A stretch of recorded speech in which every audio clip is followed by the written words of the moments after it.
मैं अपराधी जन्म का नक्सिक भरा बिकार। मैं अपराधी जन्म का नक्सिक भरा बिकार। तुम दाता दुख भंजना, तुम दाता दुख भंजना, मेरा करो संभार। तुम दाता दुख भंजना, मेरा करो संभार। कबीरा मेरा करो संभार, मेरा करो संभार। कबीरा मेरा करो संभार। सत्साई पुण्यात्मा, आज हम बात करने वाले हैं गीता वेद पुराण वाले एक व्यक्ति हैं जिनका नाम है देवेंद्र शर्मा। वो क्या करते हैं, अपने चैनल पर ऐसे वीडियो डालते हैं जिसके कारण संत रामपाल महाराज जी सभी के सामने झूठे सिद्ध हो जाए। वो केवल एक ही पहलू में तोलते हैं और एक पहलू कभी भी सत्य को परिभाषित पूर्णता नहीं करता है। सत्य को परिभाषित करने के लिए हमें पूर्णता ही पहलू को समझना पड़ेगा। तो इन्होंने कबीर साहब को ये समझा है कि वो एक संत थे, एक भगत थे, जो स्वयं श्री रामचंद्र जी की भक्ति किया करते थे। जैसे देवेंद्र शर्मा जी ने चार राम का उदाहरण दिया, चार राम का उदाहरण दिया कि चार राम कौन से हैं कबीर साहिब के। तो गलत व्याख्या करके उन्होंने उस ज्ञान को ही अपने तरीके से रंग दिया। हम उसको बाद में देखने वाले। सबसे पहले हम देखेंगे कि कबीर साहिब संत थे, एक भगत थे, या स्वयं परमात्मा बंदी छोड़ थे। ये लोग कहते हैं कि कबीर साहिब ने कभी अपने मुख से ये नहीं कहा कि मैं परमात्मा हूँ, मैं अविनाशी हूँ, मैं अजन्मा हूँ, आदि पुरुष हूँ। तो इनका ये मानना है कि कबीर साहब ने कभी स्वयं से नहीं कहा कि मैं परमात्मा हूँ। अब जबकि कबीर साहब ही पूर्ण ब्रह्म परमात्मा है, कबीर के अतिरिक्त कोई भी परमात्मा नहीं है। ये ब्रह्मा विष्णु महेश जो है ये काल के पुत्र है, तीनों देव, लेकिन इससे वंचित है सारा संसार। लेकिन सत्य ज्ञान से आपको रूबरू कराएंगे कि सत्य आखिर क्या है। तो जैसे कि कबीर पंथियों ने भी नहीं समझा कि कबीर इज गॉड, कबीर परमात्मा है, और ये वो लोग साबित भी नहीं कर पाए क्योंकि उनको वो ज्ञान नहीं है, वो तत्व ज्ञान की दृष्टि उनमें विद्यमान नहीं है। इसके रहते वो कबीर साहब को छाती ठोककर समस्त संसार के सामने परमात्मा सिद्ध नहीं करा पाए। केवल एक ही ऐसे एकमात्र संत है जिन्होंने सीना ठोककर कहा कबीर परमात्मा है और साबित भी कर दिया। लेकिन कुछ लोग होते हैं जो उनके मार्ग में रोड़ा बनकर आते हैं अपनी झूठी मंशा को अंजाम देने के लिए। तो आपको बताएंगे कि कबीर साहब ने स्वयं ही अपने मुख कमल से बोला है कि मैं परमात्मा हूँ, और ब्रह्मा विष्णु महेश की क्या स्थिति है ये भी उन्होंने अपने साखी में बोला है। आपको केवल आज हम दिखाएंगे साखी से कि कबीर परमात्मा है, ब्रह्मा विष्णु महेश से भी बड़े हैं, उन्होंने स्वयं अपने साखी में ही बोला है। तो वो आपको सबसे पहले हम दिखाएंगे, क्योंकि कबीर सागर बीजक ये वाणी आपको नहीं दिखाएंगे, हम दिखाएंगे आपको साखी। तो बात करेंगे आज साखियों पर कि कबीर की साखी में क्या लिखा है। स्वयं कह रहे हैं अपने मुख कमल से परमात्मा बंदी छोड़ कबीर साहब जी कि मैं परमात्मा हूँ। चलो आपको दिखाते हैं प्रमाण, कबीर की साखी में देखें। तो ये वाणी है परमात्मा कबीर साहब जी की जो उन्होंने साखी बोली है। आज केवल साखियों पर हम बात करेंगे। तो वाणी है, ये वाणी लेंगे हम। मैं लागा उस 101 भया सब माई, मैं लागा उस 101 भया सब माई, सब मेरा मैं सबन का तहा दूसरा नाई, सब मेरा मैं सबन का तहा दूसरा नाई। देखो परमात्मा कहते हैं कि मैं एक लागा उस 100, मैं लागा उस 100, मैं एक उस परमात्मा के भांति हूँ और वही परमात्मा सब में व्याप्त है। एक भया सब माही, सब घट में व्यापक है वो परमात्मा। सब मेरा मैं सबन का, मैं ही सबका हूँ और सब कुछ मेरा ही है। ये सृष्टि, ये दुनिया, ये प्रकृति सब कुछ मेरा है। और आगे कहते हैं तहा दूसरा नहीं, मेरे अतिरिक्त कोई और नहीं है। हुआ स्पष्ट कि परमात्मा स्वयं अपने मुख कमल से कह रहे हैं कि मेरे अतिरिक्त कोई नहीं है, मैं हूं सबन का, सब मेरा। अब आगे और दिखाते हैं आपको कि राम जी के बारे में उनके क्या विचार हैं। ये कहते हैं कि श्री रामचंद्र जी के भगत थे। कबीर साहब राम जी का नाम जपा करते थे।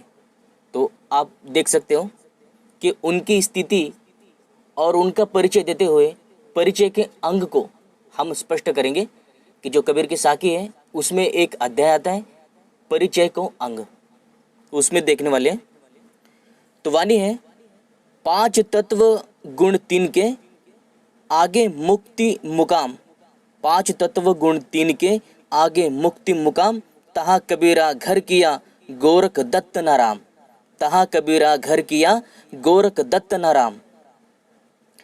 5 तत्व 3 गुण के आगे कितना स्पष्ट कहा है कि 5 तत्व 25 प्रकृति 3 गुण सत रज तम, सतगुणी विष्णु, रजगुणी ब्रह्मा, तमोगुणी शंकर, इससे आगे को मुक्काम है मेरा। कबीर साहब स्वयं स्पष्ट कर रहे हैं कि इनसे भी आगे मेरा मुक्काम है, परम धाम है मेरा, और वहां पर मैंने घर किया। तहा कबीरा घर किया, वहां पर डेरा जमा लिया मैंने, वहां पर घर किया है। वहां पर कौन नहीं आ सकता है? देखिए यहाँ पर वो भी बोला है उन्होंने गोरख दत्त नाराम, वहां पर गोरखनाथ का भी कुछ काम नहीं है ना, वहां पर दत्त आ सकते हैं जिसे हम दत्तात्रेय बोलते हैं, त्रिमूर्ति जो है, और श्री विष्णु जी के अवतार राम।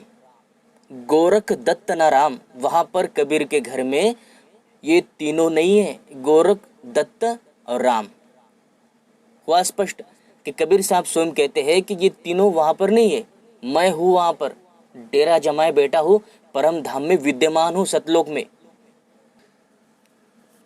आगे आपको और दिखाएंगे। तो आगे वाणी है सुरनर मुनिजन देवता ब्रह्मा विष्णु महेश, ऊंचा महल कबीर का पार ना पावे शेष।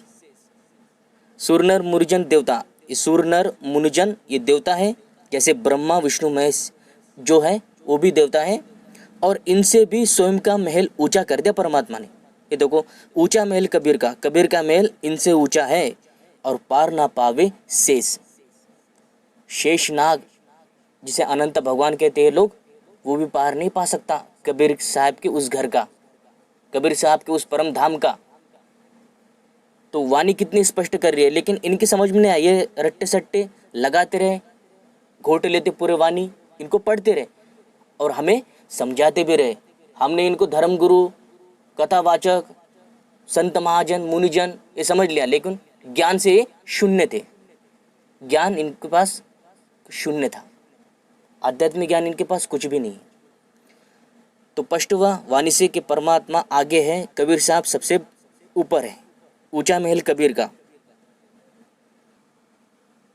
और कैसे प्रकट हुए परमात्मा कबीर साहब जी, ये भी इन्होंने एक झूठी कहानी बनाई कि ब्राह्मण विधवा को आशीर्वाद दिया रामानंद स्वामी ने, तब एक बालक जन्मा और उस बालक को तालाब किनारे छोड़ आई वो ब्राह्मण महिला। जब उस ब्राह्मण महिला का इतिहास जानने का प्रयास किया तो कुछ भी इतिहास में उसके पन्ने नहीं मिले, कुछ भी कहानी नहीं। इन ब्राह्मण पंडितों ने कहानी को अपने मतलब के लिए रंग दिया, कबीर साहब के जीवन चरित्रों को खराब करने के लिए।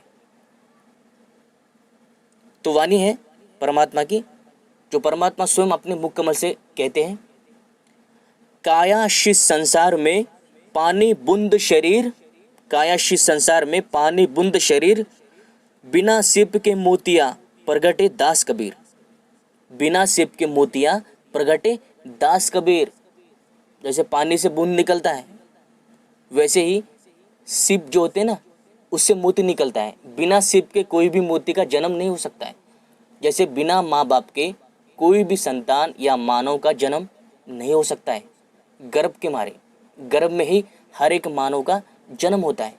लेकिन परमात्मा यहाँ पर कहते हैं कि मैं बिना सिप के मोती हूँ, मैं बिना सिप का मोती हूँ। और आगे कहा प्रगटे दास कबीर, मैं प्रगट हुआ हूँ बिना सिप के मोती की तरह। यानी मतलब ये है, इसमें परमात्मा कहना चाहते हैं कि मेरा जन्म नहीं हुआ, मैं प्रगट हुआ हूँ, मैं स्वयं हूँ, अविनाशी हूँ, अजन्मा हूँ, परमात्मा हूँ। तो वह स्पष्ट परमात्मा यहाँ पर कह रहे हैं कि बिना सिप के मोती प्रगटे दास कबीर, ऐसा हूँ मैं जैसे बिना सिप के कोई मोती निकला हो, मोती का जन्म हुआ हो। अब आगे अब और आपको दिखाएंगे परमात्मा कब से है। आगे आपको दिखाएंगे कि परमात्मा कब से है। तो यहाँ पर वाणी है परमात्मा की, जो ऊपर की वाणी पढ़ेंगे। नहीं हाट नहीं वाटता, नहीं धरती नहीं नीर, असंख्य जुग पर ले गया तब की कहे कबीर। परमात्मा यहाँ पर कह रहे हैं कि मेरे सामने असंख्य लाखों करोड़ों पर ले चले गए, तब से हूँ मैं, उससे पहले भी। तो ये सब कौन कह सकता है, कौन बोल सकता है? कौन, कोई भगत या कोई दास ये वाक्य बोलता ही नहीं। असंख्य जुग पर ले गया तब से कहे कबीर, तब की कहे कबीर। असंख्य जुग पर ले गया तब की कहे कबीर। तब की मैं बात बोलता हूँ जब ना धरती थी, ना ये पानी था, ना आकाश, ना गगन था, कुछ नहीं था, और तब की मैं बात बता रहा हूँ। आगे आपको दिखाते हैं, जिससे स्पष्ट हो जाएगा कबीर परमेश्वर है, अजन्मा अविनाशी परमात्मा है। तो आगे सिर्फ आपको एक ही वाणी दिखाएंगे, उसके बाद सारा स्पष्ट हो जाएगा। सारा कुछ जो मैं बताना चाहता हूँ स्पष्ट रूप में आपके समक्ष प्रस्तुत हो जाएगा। तो वाणी है परमात्मा की, साखी है ये भी। तो वाणी है, वाणी आपको दिखाएंगे। धरती हती नहीं पग धरू, नीर हता नहीं नाव, माता ते जन्मा नहीं खीर कहाँ से खाओ। माता ते जन्मा नहीं खीर कहाँ से खाओ। कितना स्पष्ट रूप में साखियों में परमात्मा ने अपनी महिमा की बात प्रकट की। लेकिन इन कबीर पंथियों को कुछ समझ में नहीं आया, अभी तक ये सदगुरु के ऊपर ही टिके हुए हैं। और लेकिन परमात्मा यहाँ पर कह रहे हैं कि मैं जन्मता नहीं हूँ, माता के गर्भ से मैं आया नहीं हूँ, मैं प्रकट हुआ हूँ बिना सिप के मोतिया प्रगटे दास कबीर, ऐसे प्रवृत्त हुआ हूँ। अजन्मा अविनाशी है परमात्मा कबीर साहब जी, जो माता के गर्भ से जन्म नहीं लिया। जो कहानी बताई गई आपको ब्राह्मण विधवा की, इन पंडितों द्वारा, इन व्यक्तियों के द्वारा जिनको ज्ञान कुछ भी नहीं, तो उनके आपको बातों में नहीं आना है। वाणी स्पष्ट करती कबीर इज गॉड, कबीर परमात्मा है। इस वाणी पर विचार कीजिए और इन काल के दूतों से बचे रहे, सावधान रहे। तो आज के लिए बस आपको इतना ही दिखाएंगे, यही स्पष्ट करना था साखियों से। आगे आपको सभी धर्म ग्रंथ, पुराण, वेद, बाइबल, कुरान सभी से प्रमाणित कर देंगे। और इस देवेंद्र शर्मा जी को बताएंगे कि उनको ज्ञान शून्य है, आध्यात्मिक ज्ञान उनके पास शून्य है। तो मिलते हैं अगले वीडियो में, तब तक के लिए सभी को सत साहेब, जय बंदी छोड़ की, जय बंदी छोड़ की, सत साहेब।